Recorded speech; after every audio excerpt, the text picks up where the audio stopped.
What about postpartum that you think Mm, moms need to know? Just everything. like what they're Just gonna kidding. experience. Yeah.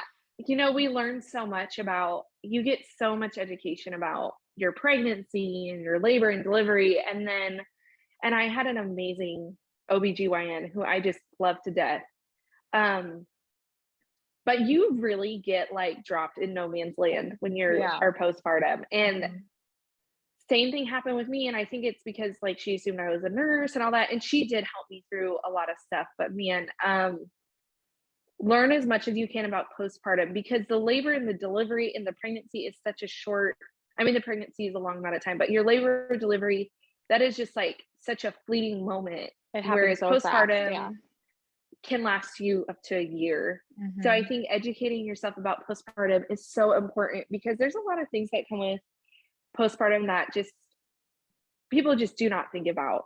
Yeah, and Um, I think too, just you will save yourself a lot of, like, anxiety if you just know what yeah, is what to normal, expect. because I know for me, I went into shock, um, after I had my first daughter, and at the expense of me sounding stupid, I did not I did not realize, like, the bleeding right after, even, like, after you Yeah. had like, immediately after, like so what had happened is I had had I had her right away, they did everything, I sat up and I stayed in that position while family came in and everything, I didn't move, and then Yeah. I mean, it was like an hour or more. I laid back and I felt like this huge gush. Now, was this immediately after you had the baby or when you already had gone over to postpartum? No, I was not in postpartum yet. Yeah. Okay. So So it that's was right interesting. after, and I had been Yeah. sitting there, and I find out later that it was normal bleeding, but what Yeah. I felt and what I Mhm. saw really scared me. I just You're don't like, think I was "I'm educated. dying." Yeah, I'm like, "I'm bleeding Yeah. out." And my Yes. nurse was like, "Well, let me check. I just need to make sure you're not hemorrhaging." And that word like terrified me. And I was like, she shouldn't have told me that. She should not have said that to me. Do not say that Yeah, word. don't say that word. No, So then I I mean, know. I was physically shaking because I was Yeah. just so scared Oh, and in yeah. shock. And but if I would have known that, you know, which I don't know why I didn't. It's hard to know. Like you don't really think about. You're just thinking about like giving birth Yeah. and then you have the baby. You don't really think about what's going to happen to your body when Yeah. it's your first. I think if I would have been more prepared on what is normal as far as like how much you're going to bleed after, Mhm. or immediately after you're still going to have like this much bleeding, like Yeah. I wouldn't have freaked out so bad. Oh, totally. Because Yeah. it really is. It's so it's funny. When I started working postpartum, because this was like my first job out of nursing school, and we only did postpartum for like 2 weeks in nursing school, and I wasn't really like focused on all of that. I like more the labor side. I had baby fever before, and it killed my baby fever. Oh I was like, no. I am You're not like, ready no. for this. Like, exactly. I had no idea what you deal with postpartum. And I was Mhm. just like, oh my gosh, like I am not ready for this. So Yeah. yeah. So immediately after you have the baby, as long as there's no complications, no nothing, you are gonna have your stomach pushed on Yes, it so much. hurts. When that placenta comes out, you basically have an open wound in your uterus Mhm. where and that's when we're pushing on your belly, making sure your uterus is nice and firm. What that's doing is as it firms up and clamps down, you'll still have contractions and cramping. I like to call it cramping more than contractions because, Mhm. again, you got to reframe that pain in your mind. As your uterus cramps down, it's going back, it's trying to get back down to its normal size because as it clamps down, it shuts off those blood vessels where the Right. placenta has, Where it was. like come Yeah. away from Mhm. and opened up, left those big open blood vessels in that wound. So that is why the mean nurse comes in and pushes on your belly so much after you have a baby. Mhm. It is essential because one, when we push, we're feeling how firm your uterus is, and two, we're seeing how much blood comes out when we're pushing down. And like you said, sometimes you might feel a big gush, and I felt this a lot too. And I was like, to my postpartum nurse, Nicole, was that okay? Because I did hemorrhage too. Yeah. Oh, okay. After I had my baby. Yeah. But not so much. Like I had 600 milliliters of blood loss, which is like 100 over what they're kind of used to. But because I'm a nurse and they, nurses act up when they have babies, they gave me almost every medication to stop my bleeding just in case. My doctor was not playing any games. She was like, no. And they did that first fundal rub. We call it fundal rub on me. I went, oh, that hurts. Yes, I was like, it does. Yeah. Yeah, it hurts, but just know that it stinks, but it is a necessary intervention. So postpartum, you will have, some bleeding. That bleeding usually lasts anywhere from 2 to 4 weeks. And you might have some blood clots, but once you leave the hospital, it should be more just like a period. And then you usually have like a 2-hour recovery in labor and delivery, and then they'll take you over to postpartum. And that first night, it basically is just getting you settled. If you have a vaginal delivery, they'll go from checking your uterus like every 15 minutes to, maybe 2 times every hour. And then they don't check you again for 8 hours just because there's less risk with vaginal delivery. You'll be given usually Motrin, Tylenol, a stool softener. Take the stool softener, take it for a few months after you have your baby, and they'll give you pain meds. And then usually that first night your baby is exhausted, so you might get like a nice 3-4 hour stretch of sleep because they're exhausted too from the birth. And then you'll kind of get more like baby waking up more, wanting to cluster feed more, put nipple cream on before you feed your baby and every time after, because lanolin is safe for them to suck off. And that will just really like help reduce any blistering or soreness. Now, week 1, week 2 into breastfeeding, it's going to be sore. Yeah. Yeah. But if you can take all these interventions like nipple cream, get a lactation consultant if you need to. It should not be super painful when your baby latches on at first. That just means that your breast isn't far enough into their mouth or the latch isn't right. It should not be super painful the whole entire time you're breastfeeding. I would get a lactation consultant if you're experiencing that. And then it's just a lot of exhaustion and hormones. Like breastfeeding exhausts you. Being up all night with a newborn exhausts you. You have anxiety because you have this new baby and hormones working with your anxiety. So it's just be really gentle with yourself. If that means not having a lot of family over, if that means when family does come over, you make sure that they're bringing you food or helping you out around the house in some way and not just holding your baby.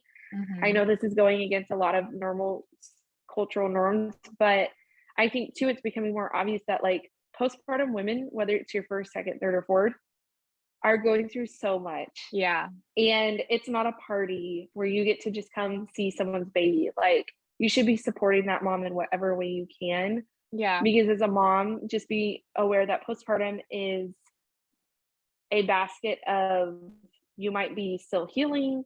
If you have a tear, that's a whole nother issue. I did not tear at all. I can't speak to that, but I know that there are some people who I did. Both. Yeah, it's really painful. And that just the pain alone is mentally taxing. On top of taking care of a baby, your husband might have to go to work sooner than you would like, and then you're home alone with the baby. So if you can get any kind of resource, any kind of help, do not like be too proud. Like, don't be too proud or too ashamed to ask for that, because everybody acts like labor and delivery of the baby's the show, but postpartum is really like where I feel like you need to focus on more when you're learning about stuff and when you're educating yourself. And just know that it's hard, but like you'll get through it. As long as you're it won't educated be and forever. you take care of yourself. It won't be forever. And just really put you and your baby first. I know we should not be selfish. We don't believe in selfishness, but that is the only time in life where I think in that moment you have got to be a little selfish and put you and your baby first. Above totally anybody agree. else's wants or needs. Well, collaborate with your husband too, but above anybody else. I had my daughter Huntley at like a really bad time. It was around the same time that we were practicing our Messiah play for Easter. Oh, And yes. I think I remember this. my husband is the drummer. And so he like had to be there at practices. And I know they were really worried about, they were all messing around before I gave birth to her about, you better not have her on the actual, like, cause he could possibly miss a practice, but not like the actual performance. Performance. Cause there's like no one else. Cause we did have another drummer, but, he was in the play. So, oh no. So it was him or nobody or no drums. So he actually, I don't know, it was like maybe like the fourth night, and I was just not ready for him to go. I wasn't. And I cried and cried and cried because I knew he had to go to practice. But it was so sweet because my in-laws actually came over. My mom and my dad. My mom was doing costumes and my dad was so in the play. So there was a involved. lot. Yeah, most of our family was also at practice. So I was just, I was a basket case. Yeah. And you had, wait, is Huntley's your first? Yeah, so this was my first. Okay. Yeah. I was thinking this was your second. I'm like, oh my No, gosh, and you have a toddler no. at home, or No, my second was actually during the pandemic, so nothing was going on. Yeah. But no, my in-laws actually came over and it was really sweet. They stayed with me the whole time. My husband's parents, and it really meant a lot to me. So yeah, it was so sweet because I just wasn't ready to be alone.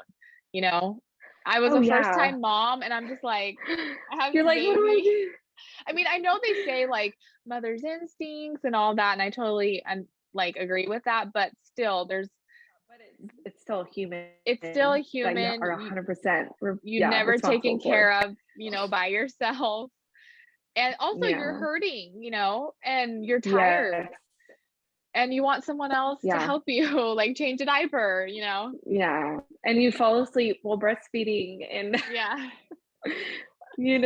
just all those things that come with postpartum. It really does take some teamwork. And my heart goes out to moms who, for one circumstance or another, don't have support or don't have like a supportive partner. Their partner has to go back to work and they don't have family. Like, I don't know how you do it, but I also just, my heart like goes out to them because I'm just like, oh my gosh. My mom was like a lifesaver because she actually came over the night that we, like our first night at home. We had a spare bedroom, and nice. I was just crying, and I don't know why I'm gonna cry right now. I know. No, I know. It's emotional.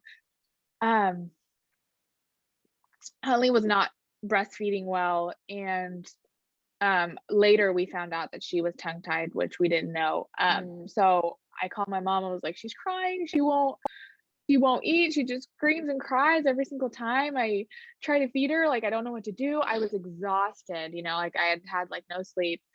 And she came over and we ended up giving her formula that night, and I slept the whole entire night. My mom went in our slept with her in our guest bedroom and fed her every time she woke up.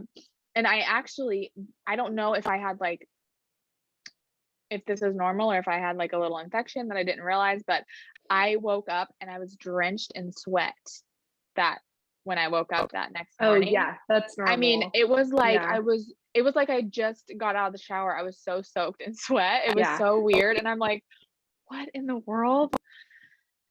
It's funny. That's another thing too. You have a lot of fluid buildup when you're pregnant, and then in labor, they give you a lot of fluid. So women, actually, we always say you'll either pee it out or you'll sweat it out. And a lot of women experience that, like, like crazy amount of sweating, or just obviously having to go to the bathroom a lot. But yeah, I've heard of that before. I was like waiting to feel it or to experience it, but I have heard about that before. Yeah, it was just that one night, which was really weird. Yeah, I was like, what in the world? But no, that rest might have like allowed you to just like your body to like release all this fluid. Probably. It was so needed, and it was like so awesome. And then she actually did the same thing with my second. That's awesome. That's so awesome. She didn't come over, but she kept she kept Huntley, my second, or my first, when I had my second, she kept her the whole time. So she was like a big help. Like, because the first night we wanted to figure out the new baby, and at the time Huntley was still sleeping with us. So we were like, we can't have two babies in our bed right now. Yeah, So you're like, that's too crowded. she stayed the night at my mom's a couple of nights just so we can figure out, you know, sleeping patterns and everything. So, but yeah, I totally the first get. night is crazy. Yeah. And you have to have that. You have to have that. Some kind of plan set up, because the first night, no matter what you think, no matter how well they slept in the hospital, the first night at home, it's a new environment for them. Mm-hmm. And it's so stimulating that your first night, I feel like, is always just a little rough, you know? Yeah, it is. But it gets better after that. So don't freak out if you're listening to this. It does. You find a routine and your body adjusts to the lack of sleep. You will I mean, you're going to be tired. Yeah, you're still going to feel tired, but your body learns to adjust, and this isn't going to be forever. Yeah, you will sleep. Exactly. You will sleep, you will eat again. It's such a short period. In the crazy moment it feels so long, but it goes by so fast though.